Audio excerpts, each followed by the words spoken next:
So let's talk about the parties individually here. The Tories were the dominant party for most of the 20th century and retook power in 2010 following the defeat of the Labour Party with Gordon Brown.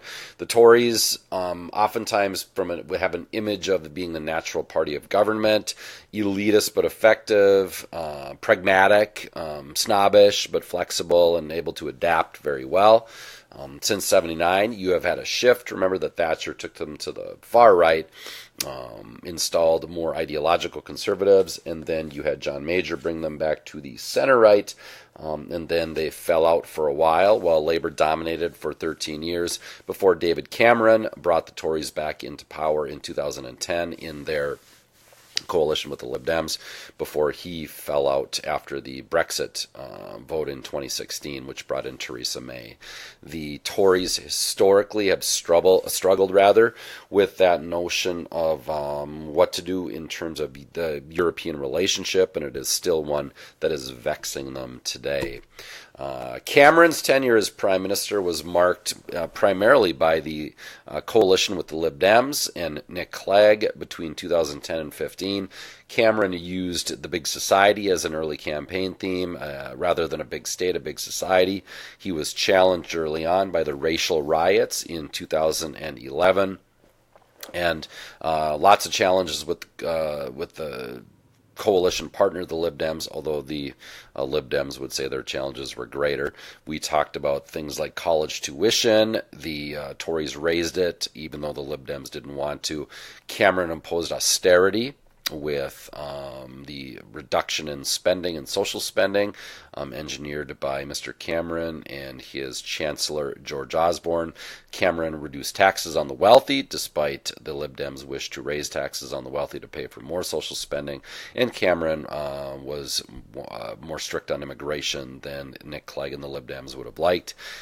Cameron put forth the 2014 Scottish referendum, and he in fact emerged from that in a vote that got tighter at times than he thought it would be. And then the Brexit vote, in which he proffered up to the public in 2016, when that went through after having campaigned for the Remain vote, Cameron did resign as Prime Minister, even though he had won a majority in Commons in 2015 as leader of the Tories. The Labour Party, historically founded as a socialist party, major divisions, lots of factionalism throughout much of its history. You have your moderate left versus your far left. They have not had a lot of electoral success historically, but for the era in which Tony Blair brought Labour to the center left. Those big divisions over Iraq hurt the party, of course. Gordon Brown, Blair's chancellor, took over as successor in 2000, took over as prime minister in 2007 and brought Labour a little bit more to the center left, or excuse me, a little bit more to the left from Blair's center left position, although Brown was very much New Labour. Brown soundly defeated as Labour head in 2010 in the national election, which brought Ed Miliband in to the Labour Party leadership. Miliband decidedly more old Labour than Brown and Blair had been. Miliband then badly beaten in 2015 with Labour, and that brought in Jeremy Corbyn, who was definitely the far-left Labour Party standard bearer beginning in 2015 as Labour Party leader. There's the young man. The Lib Dems historically have been hurt by the first-past-the-post system. Their support has been evenly spread throughout the country. They were very much hurt by the perceived ineffectiveness of the party and Nick Clegg during that coalition government between 2010 and 15. They emerged really as a centrist alternative when the parties were ideologically polarized. They were very, very staunch opponents of the Iraq War, supporters of the EU, and they got very much destroyed, went from 57 seats to 8 in 2015 with the resignation of Nick Clegg. And there were our party leaders for that stretch between 2010 and 2015. Nicola Sturgeon had the party leadership of the UK, or the Scottish National Party, following the resignation of Alex Salmond after the Scottish referendum failed. Salmond had said he'd resign if the referendum did not go through, to vote yes on leave, and so then the fish tradition continued with Nicola Sturgeon taking over. There is Nigel Farage. He is the guy who made UKIP such a popular party from a nationwide standpoint, or such an impactful party from a nationwide standpoint. Very much Mr. Euroscepticism and Mr. Brexit. Other parties in the UK that we do need to know about, remember that you have the Plaid Cymru Party in the region of Wales. That is the Welsh National Party. So Plaid Cymru is it. You have two parties in Northern Ireland. The Irish Catholic entrant is Sinn Féin, while the Unionist Party is the Democratic Unionist Party. The British National Party has lost a lot of steam in the last while. Very xenophobic, racist, hateful, and ugly.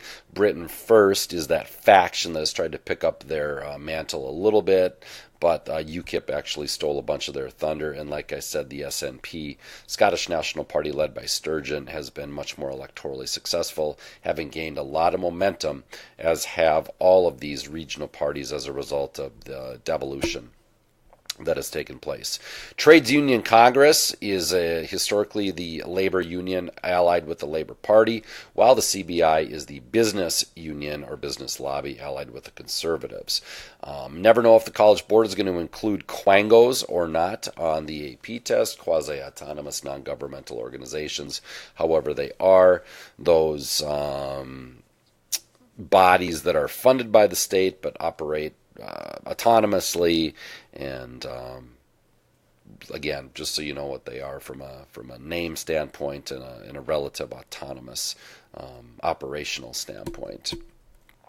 Let's talk about the recent elections. General election of 2010, you had Gordon Brown leading Labour, David Cameron leading the Tories, and there was no majority winner, which meant we had a hung parliament. The Tories won the most seats, but not a majority, with 306. Labour came in second, and the Lib Dems won 57.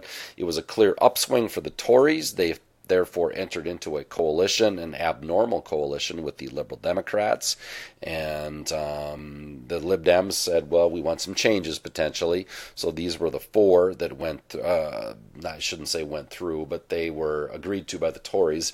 So the UK did have a referendum on an alternative vote system that was soundly defeated by the UK's populace in May of 2011. There was a fixed-term parliamentary act that was passed, which meant that parliamentary terms would now be 5 years instead of the easy call for early elections, although there are asterisks attached to that. And there were also flirtations with increasing the threshold for a no-confidence vote, and then a committee to look at a fully proportional representation elected House of Lords. That did not go through as well. All through this time, the British have had to deal with their identity concerns, and it has grown increasing during the Blair years and into the Cameron government and into the May government and so forth. Northern Ireland always presents a big one. Are we Irish or Catholic or British or whatever? The state attempted to address that with the Good Friday Agreement. Same thing with am I Scottish or am I Welsh? That identity concern. Blair devolved power, in essence, to try and address that concern. The European Union has proven again, I keep saying the V word there, but most vexing, and the Brexit vote lays that bare. That identity concern, who are we? Are we British or are we European? The notion of multiculturalism in the UK during these 2000s years has been increasing from a challenging standpoint, as there has been an increase in diversity in the United Kingdom, not always well integrated, and especially with the tensions after 9/11 and 7/7, and then the ISIS attacks post-2014, talking about really what does it mean to be British, and the difficulties in terms of the tensions between Muslims and non-Muslims in certain circumstances. The identity concern piece was very evident in the Scottish referendum of 2014, where Cameron had offered Scotland the yes/no vote on do you want to be a sovereign state or not. Remember that the Scots had asked for devolution max. Cameron had said no. But when the polls tightened in the weeks prior, Cameron essentially said, we will give you the principles outlined in devolution max without calling it such on the ballot. Then you had the Scots vote to remain, 55-45 in that vote, and the Scottish were thus granted more devolution. In that instance, Alex Salmond did resign as the Scottish National Party leader, paving the way for Nicola Sturgeon to take over. Speaking of electoral happenings, and speaking of classic photos, even though I really wasn't speaking of anything, I'm distracted now because of Ed Miliband on my screen. As you see, the bacon sandwich incident as Miliband led Labour into the 2015 general election, and that summed up how this went for Labour. The Tories won a victory and a majority, and that was unexpected. The Lib Dems and Labour Party did very, very poorly. Cameron emerged with a majority, a slim majority, but a majority nonetheless. And Labour got absolutely downsized again with a loss of another 32 seats down to 232. The Lib Dems got virtually wiped out with it down to 8 seats. UKIP won 4 million votes, just about nationwide, 3.86 million, but only 1 seat as a result of the first past the post system. The Scottish National Party was a big winner. They went from 6 to 56 in Scotland, again seeing the results of devolution giving them a boost, the Scottish referendum giving them a boost regionally, and the SNP capitalizing on Labour's downfall and as a socialist party by and large, taking advantage of what Labour had as solid seats in previous decades. Miliband resigned as head of Labour. Clegg resigned as head of the Lib Dems as a result of the debacle, and new party leaders then did come into play. Nicola Sturgeon, there she is, with the Scottish National Party. I hope they're not clapping in the House of Commons again, so Speaker Bercow doesn't have to get after them. But we surely enjoy when he does. So the party leaderships changed. You had Tim Farron in as leader of the Lib Dems, Nicola Sturgeon, however, becoming really the third biggest player, and you had Jeremy Corbyn take the place of Miliband as leader of the Labour Party, leading Labour into a much more leftist stance, much to the joy of David Cameron and the Tories. Cameron followed this up with the Brexit referendum, and in June of 2016, the British citizens did in fact vote 52-48 to leave the the European Union in the Brexit referendum. Cameron had campaigned for the Remain vote. He thus resigned, and then in the leadership contest, Theresa May took over, and you have to wonder right now if she really even regrets that or not, because it has been nothing but brutal for the Prime Minister. First female Prime Minister since Margaret Thatcher. Article 50 was triggered, and the United Kingdom began the very painful battle to try and figure out how to leave the United Kingdom. European Union, apologies. Theresa May, seeing that Labour was led by Corbyn and thinking that she had a chance to strengthen her own standing, then called a snap election, and Labour agreed to it in order to shore up her standing and support for the Brexit process. The Tories did have a major lead by the time, or when this election was announced. By June, a couple of months later, it was in single digits. Theresa May was seen as being ineffectual in her campaign. Jeremy Corbyn became a rock star, and people were very, very receptive, especially young people, to his anti-austerity message, a renationalization message, and so on. And Theresa May, in fact, lost the majority in the 2017 election. It was a bad mistake in that case. Another hung parliament, so the Tories went down to 318 from the majority they had held previously. Labour gained 30 seats, so a step up under Corbyn, and the other parties were